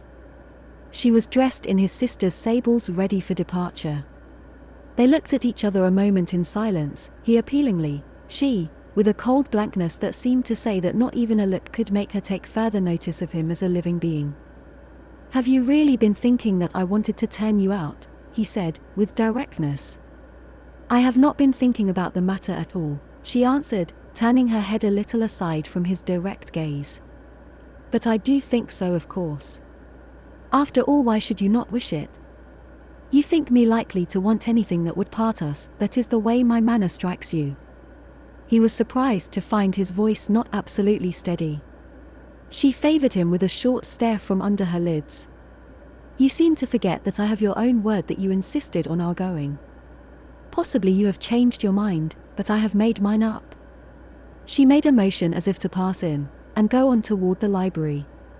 "I have changed so completely since I saw you," said Geoffrey, "that I scarcely recognize life in this ecstasy. That is the only change. Am I likely to turn you out when I have been waiting all my life for you to come?" It had been with her own dream, her own credulity with which she had been fighting quite as much as with Holland, and the charm began to work once again. She said very coolly, "You are very kind, but as you said, we ought to be starting, or have you forgotten saying that? Be just. You knew I was going too. You knew I urged our going because... Well, why?" Her look was still from half-shut lids, but the lines of her mouth had softened by not a little. "There is a danger of being snowed up here. Now I appreciate that there would be greater danger in starting out so late. And equally desperate for me, whatever we do. Desperate. If you only want an opportunity to think so meanly of me, to hate me, as your look said. I do not hate you. You are very eager to be rid of my company. I did not understand. You are going to stay? Until we can go safely. Not longer." As this was a question obviously impossible to answer directly, she said, "We are under sufficiently large obligations to you already." And Geoffrey, about to answer, looked up and saw McVey was observing them with satisfaction, so that words froze on his lips. Here was the whole bitterness of the situation concentrated. To be observed at all in a moment of genuine emotion was bad enough, but to be observed by one who so plainly hoped to profit was unbearable. "Never," said Geoffrey to himself, at that glance of triumph from McVey's clear little eyes, "never should any influence lead him to let a thief slip through his fingers." He realized too, for the first time, that he could not hope for another word alone with Cecilia. McVey must always be present. It was a hideous sort of revenge that every waking minute must be spent in the man's company. Geoffrey had not appreciated the full meaning of his instructions to McVey to keep always in sight. Not a word or a look could be exchanged without McVey's seeing and rejoicing. Yet, in spite of his irritation, he could not but admire the sort of affectionate swagger with which McVey rose to greet her, as if the brother of so tender a creature must remember his responsibility. "Well, my dear," he said, sitting down beside her on the sofa, "feel better? Really a terrible experience. Holland has just been telling me about it, saying how well you behaved." Geoffrey favored him with a scowl behind her back. "A perfect heroine, so he says." "Mr. Holland is very kind," said the girl. "Kind," cried McVey enthusiastically. "Kind? I should rather think he was. Why, I could give you instances of his kindness." "You need not trouble," said Geoffrey. McVey smiled at his sister as much as to say, "What did I tell you?" So modest, so unassuming. To Geoffrey this sort of thing was unspeakably painful. He was willing enough to meet McVey in a grim interchange over his strange combination of facility and crime, of doom and triviality. But when it became any question of playing upon Cecilia's unconsciousness of the situation, he writhed. Yet, a little discernment would have shown him how natural, how encouraging from his own point of view her unconsciousness was. To fall in love thoroughly is sufficiently disconcerting. Which of us needs to be told that it is an absorbing process, that life looks different, and that all past experiences must be reviewed in the light of this unexpected illumination? And if this is true of the more usual forms of the great passion, what is to be said of a girl who, in a single day, sees and loves a rescuer, a handsome, powerful young creature, who comes to her with all the attributes of a soldier and a prince, who comes not only to save and protect, but as host and dispenser of all comfort and beauty? It was not to be wondered at that she was dazzled and aware of one fact, one personality, that far from being able to draw shrewd conclusions from the little happenings going on before her, she was but dimly aware of the existence of her brother, of the world, of anything but Geoffrey. Presently she said, as if trying to call up the picture, "And this is where you sat all night?" And if the thought was interesting to her, it was not on account of her brother's share in it. "Yes," returned McVey, springing lightly to his feet. Here we sat discussing plans for your safety. He took a step toward the pair at the fire, and then remembering, stopped. Please move a little back, Holland, he said, I want to get nearer the fire. I'm cold. Please move a little back, Holland, he said, I want to get nearer the fire. You can go to the fire, said Geoffrey, with a gesture of permission. Of course you can, said the girl, Mr. Holland is not in your way, Billy. But Billy continued to eye his host. Oh, no, you don't, he said warily. Not unless you move back. Do move, there's a good fellow. And Geoffrey laughed and moved, somewhat to the girl's mystification. She forgot to wonder, however, in pursuing the more wonderful train of thought which had already been occupying her. Suppose that their plans for her relief had been decided differently, suppose her brother had come for her instead of the magnificent stranger, with what different eyes she might now be looking on life, this ecstasy as Holland had defined it. Curious to know by what accident she had been so blessed, she asked. Why was it, Billy, that you did not come after me yourself? Just what I said to him, replied McVeigh eagerly. If I said once, I said a dozen times, Holland, it is my duty and pleasure, it is my right to go, but... McVeigh shrugged his shoulders. When he once gets an idea into his head, it takes a gimlet to get it out. Upon my word, Billy, the girl said indignantly, I don't think you ought to talk like that even in fun. You know perfectly well that Mr. Holland only insisted on going because he thought he was better able to bear the physical strain. Physical strain, exclaimed McVeigh, coloring to the roots of his sandy hair, from pure annoyance. I don't know what you mean. Holland is, of course, a larger man than I, but not stronger. Oh, well, as far as mere brute force goes, perhaps, but in the matter of bearing physical strain, you betray the most absurd ignorance. It is well known scientifically that medium-sized men like myself, when their muscles are at all developed, and you know my muscles, are better fitted for endurance than any of these overgrown giants. Then, said she calmly, if you knew you were better fitted, I can't see why you did not go. You are not quite fair to your brother, said Geoffrey, interrupting, for McVeigh looked as if he would explode in another moment under the sense of injustice. He did propose going himself, but I would not let him. I made it a personal matter. Very personal, replied McVeigh with feeling. I'll just explain how it was. Last night, as soon as I realized how bad the storm was, I made up my mind that I had better attempt to enter the house. I succeeded after some trouble, came to this room, turned on the light, a spooky thing, an empty house, picked up a book, had quite forgotten my position, the world, everything, when a voice at my elbow said, fond of reading? I was never more surprised in my life. I felt distinctly caught, an interloper. And to make matters worse, I saw that Holland did not at once recognize me. I made every effort to leave, but he would not hear of such a thing. He made it perfectly plain, in fact, that it was his wish to keep me.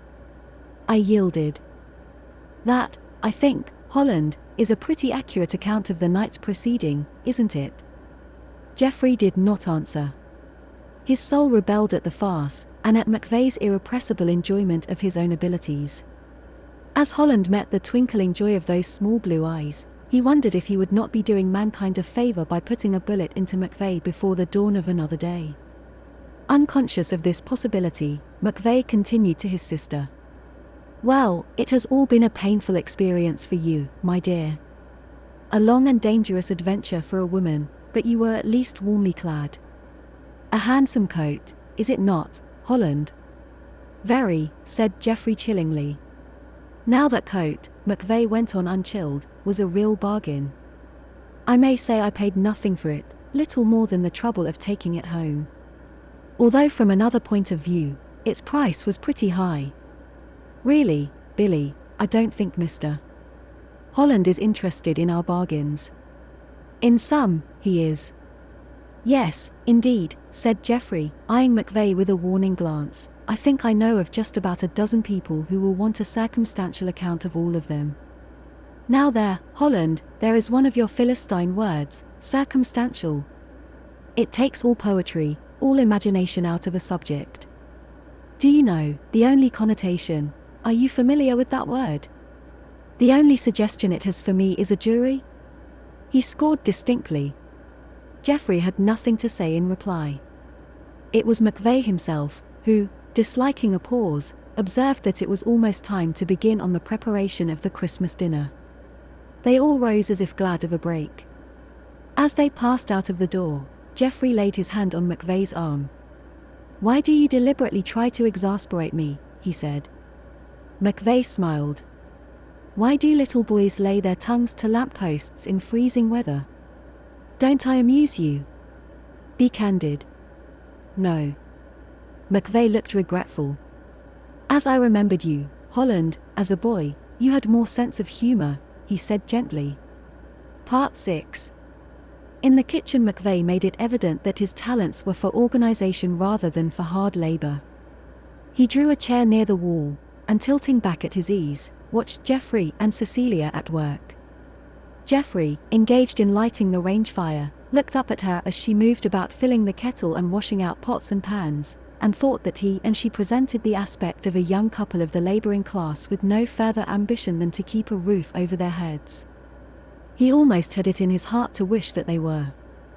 She proved herself infinitely more capable than the two men had been, discovering tins of butter and soup and sardines, a package of hominy, apples, and potatoes in the cellar, and an old box of wedding cake, which, with a burning brandy sauce, she declared would serve very well for plum pudding. Manual labor was such a novelty to Jeffrey that he soon forgot even his irritation against McVeigh, and the triangular intercourse was more friendly than before, until marred by an unfortunate incident. He was standing in the middle of the kitchen with a steaming pot in each hand, when McVeigh, without warning, advanced toward him, handkerchief in hand, exclaiming, "My dear fellow, such a smut on your forehead, pray allow me. My dear fellow, pray allow me."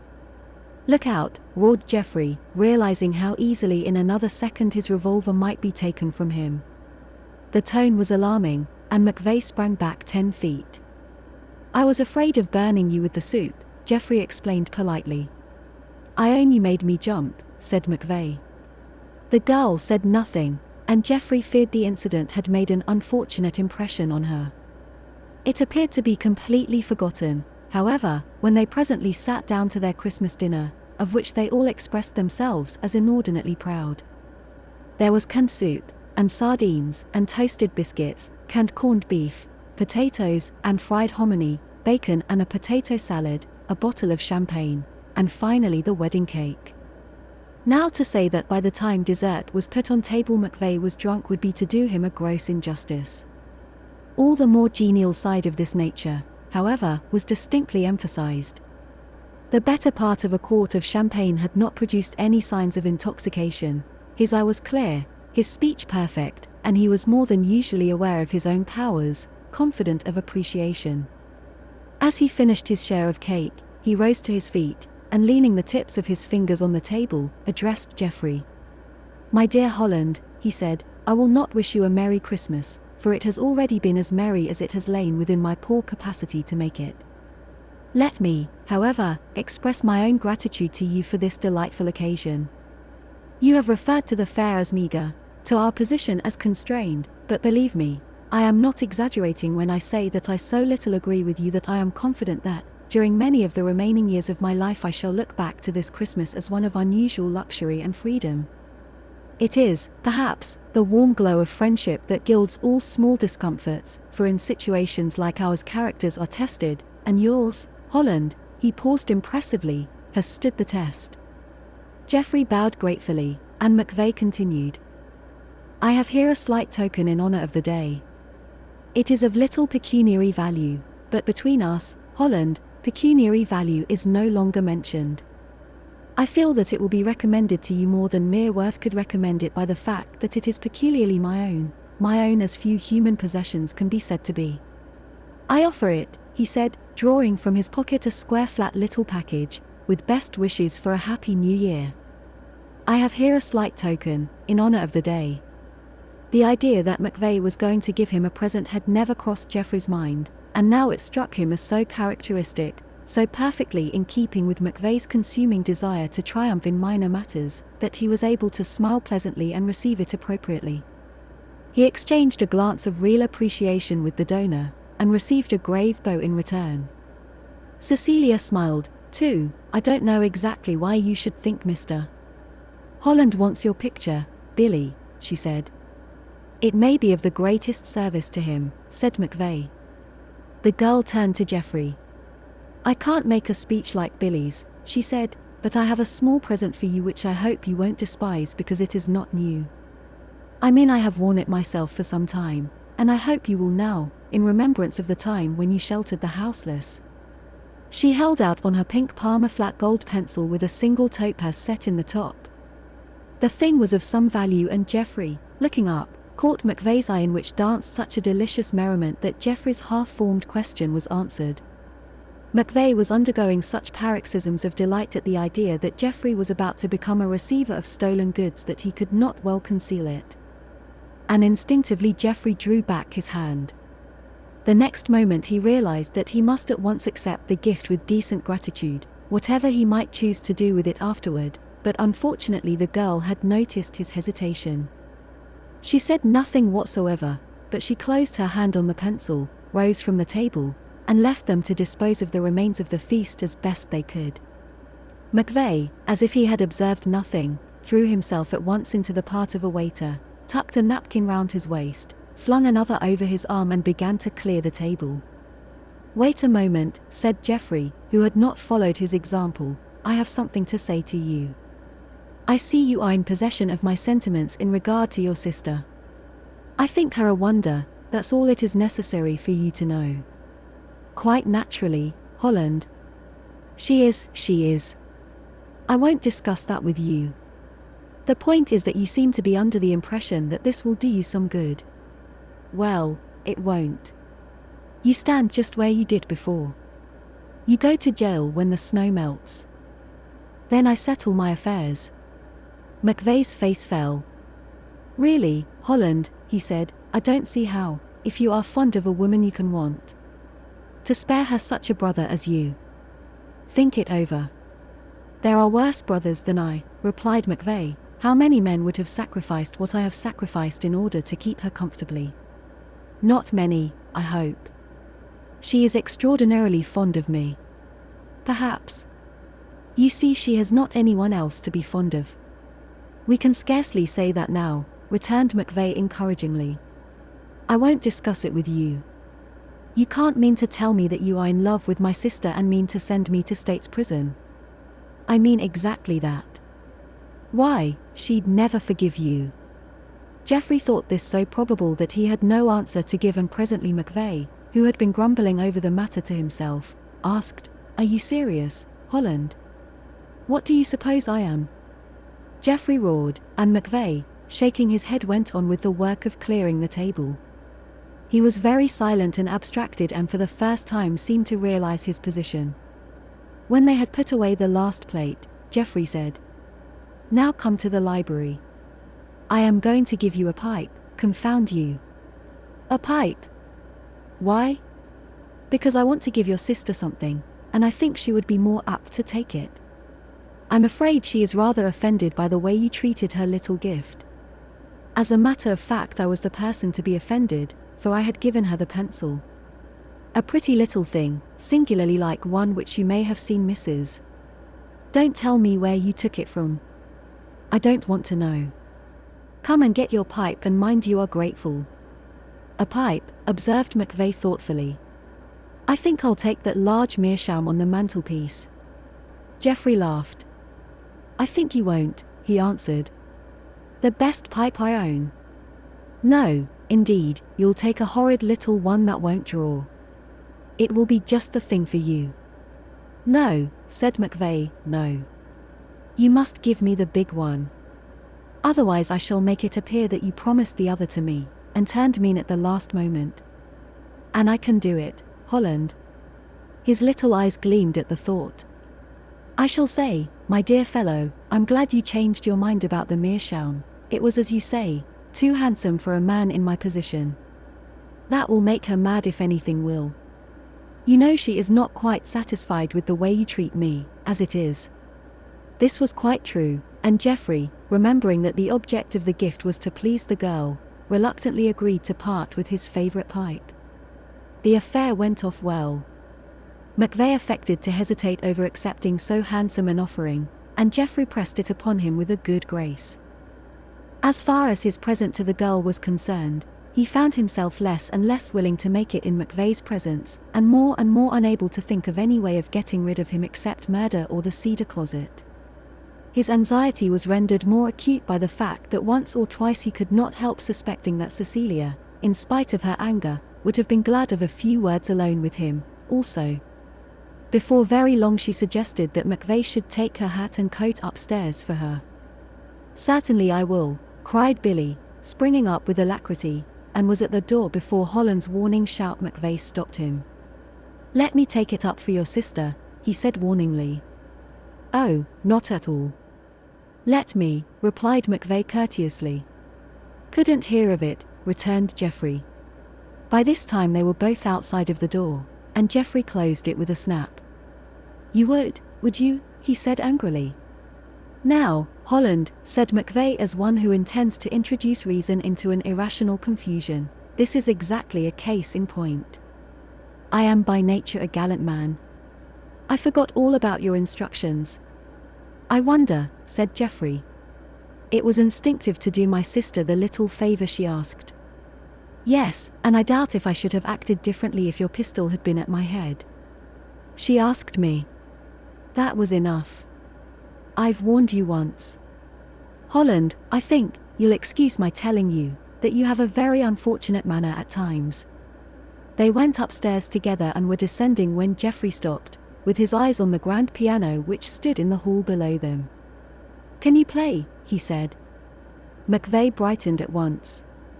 He had been looking a little glum since his last speech. "Yes," he answered, "I can. Well, I'm not a professional, you understand, but for an amateur I am supposed to have as much technique and a good deal more sentiment than most." "I don't care how you play," said Holland. "There is a piano. Sit down and play, and don't stop." "No, Holland, no," said the other with unusual firmness, "that I will not do. No artist would. Ask anyone. It is impossible to play in public without practice. I have not touched the instrument for over a year. You can do all the practicing you like here and now. You can play finger exercises for all I care. All I insist is that you should make a noise so that I'll know you are there." "Well," said McVeigh, yielding, "you must remember to make allowances. Not the best musician could sit down after a year. However, I dare say it will come back to me quicker than to most people. You must make allowances for my lack of practice. There is only one thing I won't make allowances for, and that is your moving from that music stool." He opened the piano, and McVeigh sat down, waving his fingers to loosen the joints. He sat with his head on one side, as if waiting to discover which of the great composers was about to inspire him. Then he dropped lightly upon the notes, lifting his chin, as if surprised to find that an air of Schubert's was growing under his fingers. Geoffrey was astonished to find that he really was, as he said, something of an artist. He waited until he was fairly started and then returned to the library. "Is that Billy?" said the girl. "It must be a great pleasure to him to have a piano again. He is so fond of music." "He was not as eager to play as I to have him," said Geoffrey. He came back quietly, and stood looking down at her for a moment. Then he said, stretching out his hand, "I want my Christmas present. I have none to give you. You had. I've changed my mind." "Why?" For the first time she looked at him. "Mr. Holland," she said, "you must think me singularly unobservant. Do you suppose I don't see that you dislike my brother? You refused the pencil, you did refuse it plainly enough, because Billy had given it to me. I will not offer it to you again. I know that Billy sometimes does rub people up the wrong way, but I should think anyone of any discernment could see that his faults are only faults of manner." She said this almost appealingly, and Geoffrey, unable to agree, turned with something like a groan, and resting his elbows on the mantelpiece, covered his face with his hands.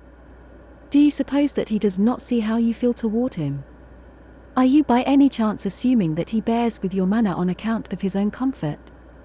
You might at least be generous or acute enough to see that it is only for my sake that he exercises so much self-control. He does not want to make my position here more unendurable by quarreling with you. It makes me furious to see what you force him to put up with, the way you speak to him, and look at him, as if he were your slave, or a disobedient dog. His self-control is wonderful. I admire him more than I can say. And is my self-control nothing? He asked, without moving his hands from his face. Yours? I don't see any exercise of yours. Circumstances have put us at your mercy. You are rich and fortunate, and as insolent as you choose to be. Self-control? I don't see any evidence of it. No, he said, and turning, looked at her with a violence that might have set her on the right track. Under his eyes she looked down and probably in the instant forgot all that she had been saying and feeling, for when he added, "I love you," her hands moved toward his, and she made no resistance when he took her in his arms. Part 7. McVeigh was left so long at the piano that he finally resorted to a series of discords in order to recall himself to Holland's mind. His existence, if he had only realized the fact, was so completely forgotten that he might have made his escape with a good half-hour to spare before either of the others appreciated that the music had ceased. Not knowing this, however, he did not dare stop his playing for an instant, until sheer physical fatigue interfered. It was at this point that the discords began, and brought Jeffrey into the hall. The disposal of McVeigh for the night was a question to which Jeffrey had given a great deal of thought. The cedar closet presented itself as a safe prison, but in the face of McVeigh's repeated assertions that the air had barely sufficed to support him during his former occupancy, it looked like murder to insist. Jeffrey finally, when bedtime came, locked him in a dressing room off his own room.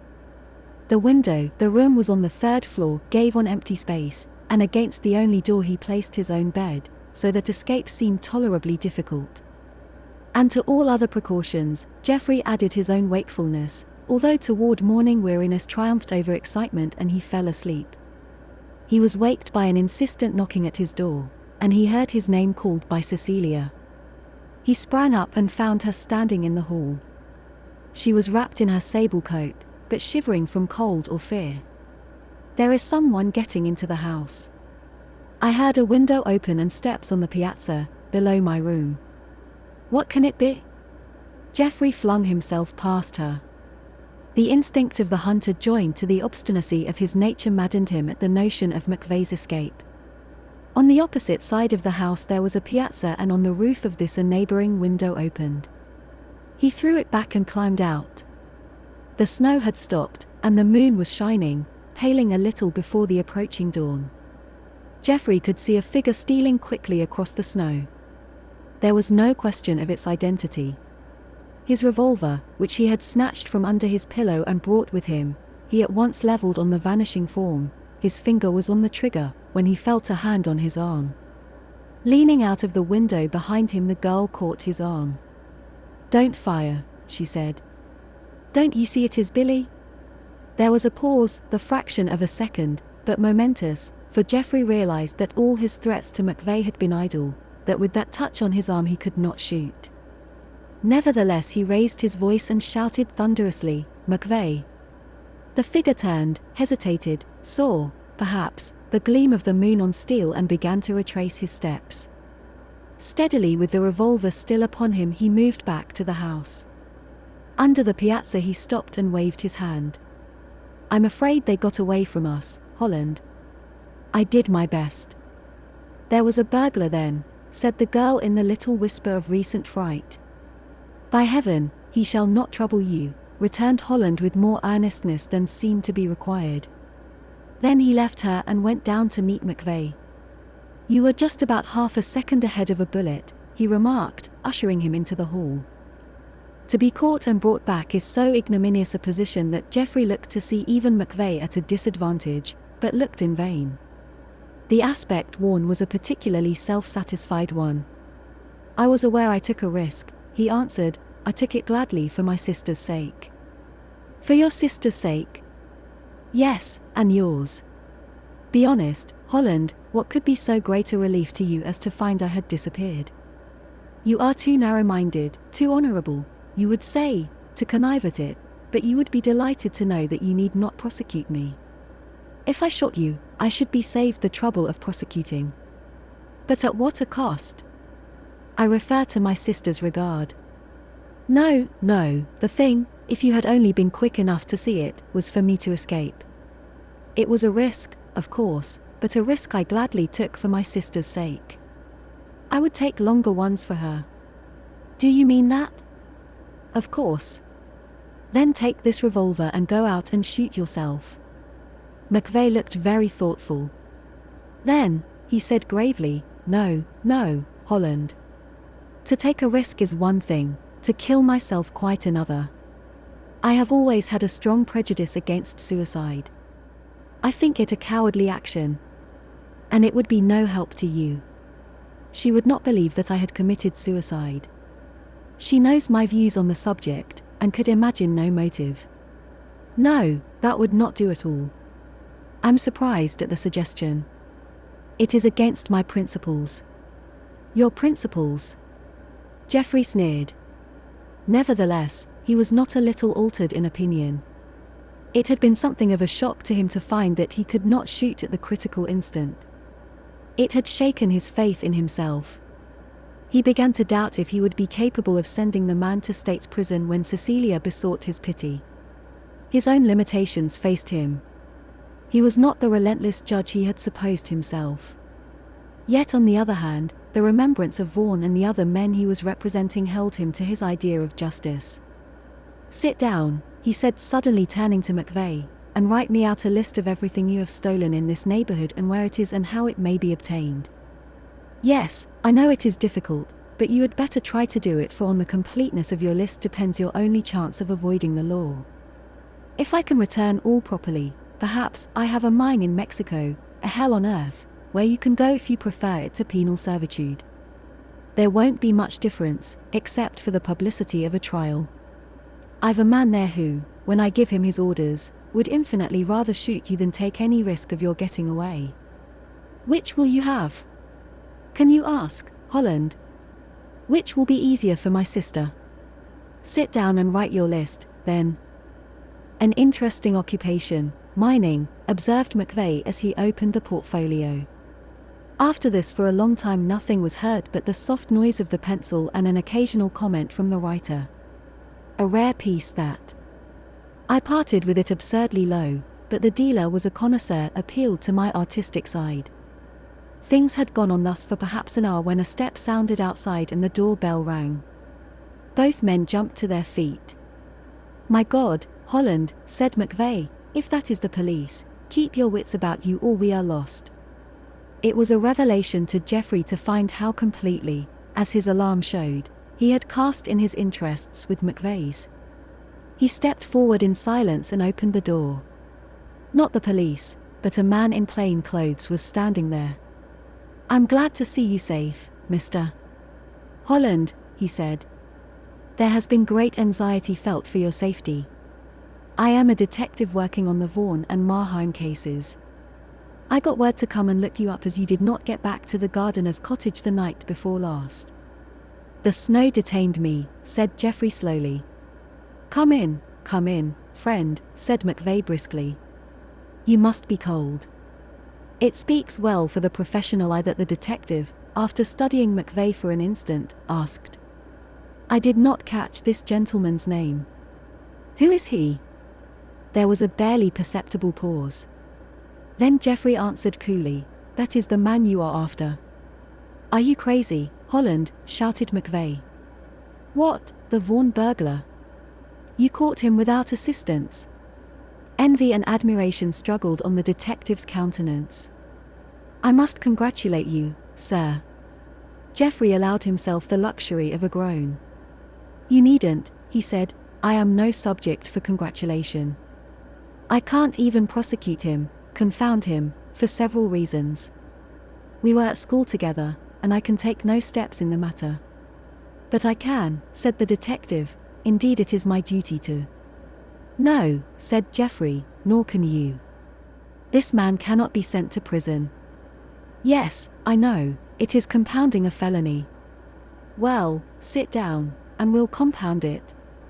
I could not agree to anything of the kind, said the detective. I don't see exactly what you can do about it. Jeffrey was deliberate and very polite. For reasons which I can't explain, but which you would appreciate, leave me no choice. I have to save this man from jail. If you intend to work against me, I shall simply let him escape at once. Don't draw your revolver, please. I prefer to be the only person with a weapon in my hand. He has made a list of all the things he has stolen, and I shall see that they are returned to their owners at any cost. Will you undertake to get him safely to a mine I own in Mexico? Once there, he can't get away. It is 4 to 5 miles from a railway.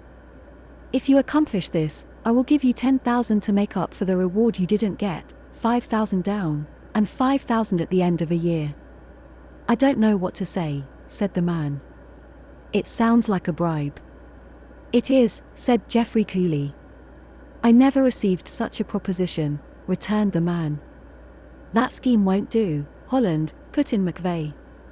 Can't you see it lays you open to blackmail? From you, said Jeffrey. I had thought of that, but you can't blackmail me at La Santa Ana, and if you get away and come close enough to blackmail me, I'll put you in prison without a moment's hesitation. I shall be in a position by that time to take care of the feelings of the other people concerned. You don't understand me, answered McVeigh. I meant blackmail from this man. Oh, said Jeffrey civilly, I am convinced he is not a blackmailer.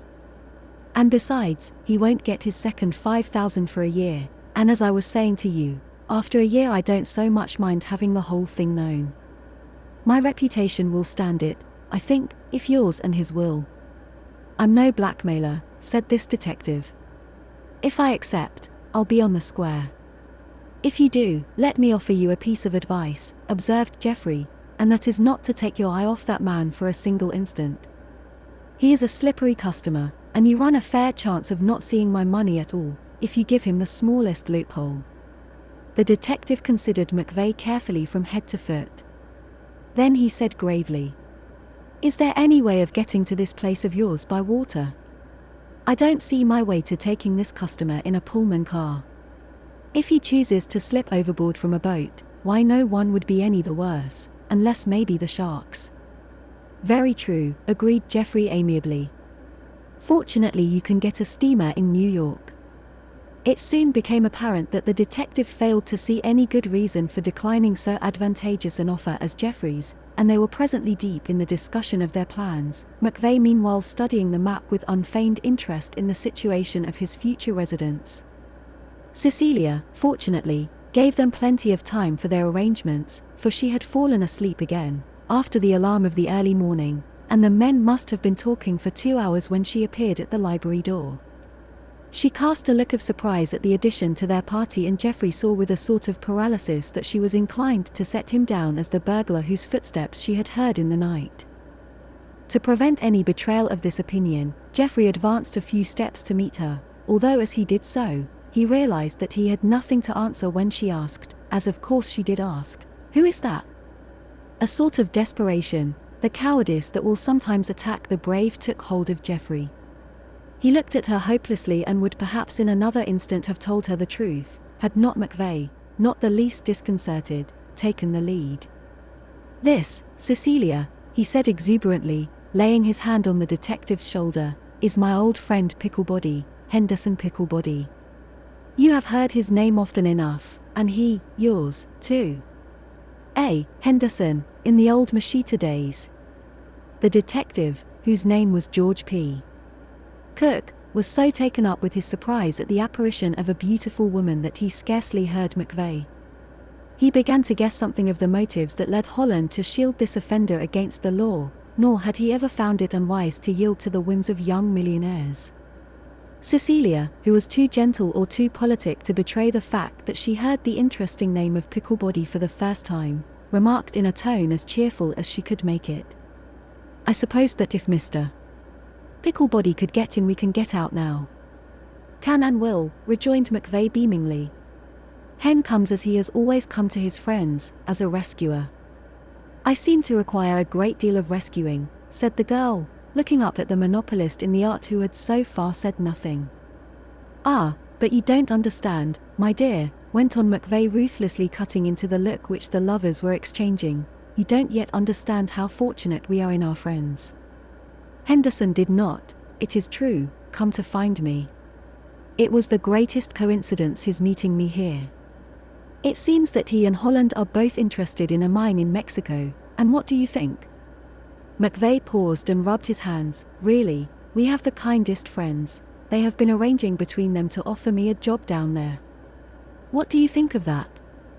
Cecilia, who had been trying to imagine any future after they left the shelter of the grey stone house, would have answered if she had been thoroughly candid that she thought Mexico was a terribly long distance away, but she only observed. How very kind of them. I am sure we shall like Mexico. There, do you hear that? We. Gentlemen, cried McVeigh, throwing up his hands, I cannot leave my sister alone, deserted. Consider it all off. Oh, I wasn't to go, asked Cecilia, looking up with more enthusiasm. My dear, replied McVeigh, I must own that I was base enough to consider a plan that would separate us. The mine, it seems, is no place for ladies. But we will think no more about it. I see by your manner that your feelings. Dear Billy, said the girl gently, you must not give it up. You know that I can always go to the Lees, until I get a position. And nothing is so important as that you should have work that is satisfactory to you. Of course you must accept. Did you ever hear anything so noble? Asked McVeigh. Yes, I suppose I ought to accept. So they both tell me. I must go, mustn't I, Hen? Well, it looks like it would be better for you if you did, replied the detective, who had fortunately his legitimate share of American humor. There is another point, Cecilia, McVeigh went on, if I do accept, I shall have to leave at once. When did you say, Hen? Train to New York this afternoon, steamer sails tomorrow. Oh, dear. That's very sudden, said Cecilia. At a word from you, dear, I'll give it up, remarked McVeigh. No, of course not. I should never forgive myself. You must go. Perhaps it is all the better that I did not know beforehand. It saves me just that amount. We've no time to lose, remarked McVeigh briskly, if we are going to try for that afternoon train. I suppose we can get a sleigh at the gardener's, Holland, if we can struggle as far as that. Well, we must hurry off. It was McVeigh who urged on the preparations for departure, hurrying his sister, flitting about the house at such a rate that the detective, who was of a solider build, found it hard to keep up with. Nor was it only physical agility that McVeigh required of the unfortunate man. Having overheard Geoffrey telling him that he was not to betray the real state of things before Miss McVeigh, under penalty of losing his money, McVeigh took special delight in making him look like a fool, calling upon him to remember happenings which existed only in McVeigh's own fertile brain. What, Hen, he would cry suddenly, was the name of that pretty black-haired girl you were so sweet on, you know, the daughter of the canal boat man? The detective, looking very much alarmed, would of course reply that he did not know what McVeigh was talking about. There, McVeigh would reply soothingly, patting him on the shoulder, I'm not going into the story of the pink blanket. You can always trust to my discretion. But I would like just to remember her name. It was so peculiar, a name I never heard before. The detective, who had been respectably married since he was 20, found himself unable to remember any female names and finally in agony suggested Mary. Mary, my dear fellow, no, that was your friend the paper girl. There is nothing very unusual about Mary, is there, Holland? No, the name I was trying to think of was Ethelberta. Now you remember, don't you? No, I don't, said the detective crossly, casting an appealing look at Geoffrey. How sad that is, said McVeigh philosophically. You don't even remember her name, and at one time, well. Or again, he would exclaim brightly, studying the detective's countenance. Ah, Henderson, I see the mark of Sweeney's bullet has entirely gone. I was afraid it would leave a scar. Tell my sister that yarn. I think it would interest her. Yes, do, Mr. Picklebody, said the girl politely, and McVeigh, when he had sufficiently tortured his victim, would at length launch out into a story himself. Miserable as the detective was under this sort of treatment, it soon appeared that McVeigh's ease and facility had made an impression on him, and that he looked at his prisoner with a sort of wondering admiration. Now, Holland, are we all ready? Cecilia, have you got your little bag? He began when they were about to depart. Holland, my dear fellow, don't think me interfering if I ask whether you have looked to all the doors and windows. Tramps and thieves are so apt to break into shut-up houses, and it would be such a pity if anything happened to any of your pretty things. Ah, what an expanse of snow. Beautiful, isn't it? You may talk about your tropical scenery, Hen, but we shan't see anything finer than this the world over. What a contrast the South will be though, eh, old man? And, drawing the detective's arm through his, leaning heavily upon him meanwhile, McVeigh moved forward, talking volubly. Cecilia and Geoffrey hesitated a moment, looking up at the house that had seen such momentous changes in their lives. When we come back, it will be spring, said Geoffrey softly. Oh, said the girl in rather a shaky voice, you like me well enough to ask me to stay again? Well enough, said Geoffrey, to ask you to stay forever.